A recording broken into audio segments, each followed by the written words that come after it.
Hello' নমস্কাৰ। কেৰাহীখনত মাছ ভজা তেলতে মই পিঁয়াজখিনি দি দিলোঁ। পিঁয়াজ দি পেলাই ৰচুনৰ পেষ্টটো দিছোঁ আৰু দি পেলাই অকণমান লৰাই দি পেলাই আজি মই মাছ কিহৰ লগত বনাম আপোনালোকে চাই থাকিব ভিডিঅ'টো। তাৰপাছতে এয়া হালধি নিমখ মছলা পানীত গুলি পেলাই মই এই ধৰণে ঢালি দিছোঁ। এইখিনি সিজাৰ পিছত এয়া অকণমান ডাঠ হৈ গ'ল, তাতে সিজিলে। তাৰপাছতে খুতৰা শাক আৰু মটৰ দি পেলাই মই আজি মাছ বনাম। আপোনালোকে বাৰু এইদৰে খায়নে? খুতৰা শাক মটৰ দি পেলাই আৰু মাছ দি খায়নে? নিশ্চয় খাই চাগে ন? শাকে মাছে খাই বৰ ভাল লাগে। আপোনালোকে মোৰ ভিডিঅ'টো আজি চাই থাকিব। মই খুব টেষ্টি এখন মাছৰ তৰকাৰী বনাম আৰু জুলীয়া তৰকাৰী বনাম মুঠতে। তাৰপাছতে ঢাকনখন বন্ধ কৰি শাকখিনি অলপমান সিজিবলৈ দিলোঁ। শাক অতি সহজতে সিজি অকণমান হৈ যায় নহয়নে বাৰু? এয়া চাওকচোন বাৰু, একেবাৰে তাকৰ হৈ গ'ল নহয়, মটৰখিনি ওলাই পৰিলে। এতিয়া তাৰপাছতে অলপমান ভাল ধৰণে একদম ধুনীয়াকৈ শাকৰ পানীটো একেবাৰে নাইকিয়া হৈ গ'ল।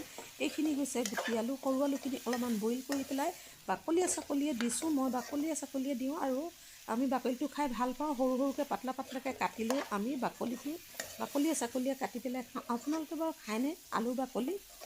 এনেকৈ অকণমানি আলু, ডাঙৰ আলু নাখাওঁ, কিন্তু সৰু আলুৰে আমি বাকলিয়ে চাকলিয়ে বনাওঁ। এতিয়া আলুখিনি অলৰেডি সিজিছে।